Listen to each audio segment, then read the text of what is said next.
আসলে আমাদের এই চাতে পানি ইউজ করি না। বাংলাদেশে যেমন অল্প পরিমাণ একটা কাপে যদি দুধ হয়, বেশি পরিমাণ পানি লিকার হয়, যার কারণে চাটা ঘনত্বটা কমে যায়। পানি তো পানি, এটা লিকার পানি বলা হয়, যেটা চা পাতিতে লিকার করা হয়। আর আমরা তা দিচ্ছি না, আমরা সম্পূর্ণ দুধের উপর পাতি দিচ্ছি। এরপরে মজার বিষয়, সবচেয়ে দামি জিনিস হলো জাফরান।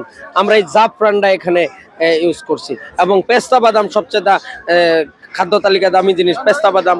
এই যেভাবে মাটির কাফে যত একটা ইনটেক মাটির কাফে দিচ্ছি, যার কারণে চাটা ঘন, খেতে অনেক মজা। নয়তো আমি তো ৩,০০০ টাকা পুঁজি দিয়ে ব্যবসা শুরু করেছি ঢাকা বিমানবন্দর ভ্যানগাড়ি থেকে, এখন ২৮টা দোকান হয়েছে। আমি তো আমি ছেলে একসময় ৬,০০০ টাকা বেতনের জন্য ঢাকা শহরে চাকরি পিছিয়ে ঘুরেছি। আমার তো সার্টিফিকেট নেই, আমাকে কিন্তু চাকরি দেয় নাই।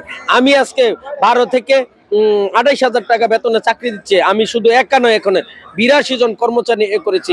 এইবার এই বাণিজ্য মেলা থেকে আমরা এমন একটা মনে তৈরি করছি যে মানুষ তো, দেশের মানুষ আমার খাবার খাচ্ছেই। আমি এই জন্য আগামী ২ বছরে ৫,০০০ কর্মসংস্থান, ৫,০০০ পরিবারের কর্মসংস্থান করব। যেহেতু আমার কোনো সার্টিফিকেট নেই, আমার কিন্তু অহংকার নেই যে আমি উমুক পাস, উমুক বিএ পাস, এ পাস। যাদের আসে আমি তাদেরকে মেসেজগুলো দিতে চাই, কোনো কাজই ছোট নয়। আমাকে কিন্তু অনেক প্রতিপন্ন করা হয়েছে, আমাকে সমাজে অনেক সময় ছোট করে দেখা হয়েছে। বিদেশে মানুষ গয়নাগার নিয়ে আনে, আর উনি এই চার কেটলি নিয়ে এসেছে চা বিক্রির জন্য। আজকে দেখেন আমি এই চা বিক্রি করে যেমন আলাউদ্দিনের চেরাগ হয়ে দাঁড়িয়েছে। এই আলাউদ্দিনের চেরাগ ঘষা দিলে যেরকম হয়, নয়তো আমার ২৮টা দোকান হয়েছে। আমি এখন স্বাবলম্বী। ৬,০০০ টাকা চাকরির জন্য ঘুরে ফিরে চাকরি পেয়েছি না, সেই ছেলে আজকে ১২ থেকে ২৮,০০০ টাকা বেতন দিচ্ছে।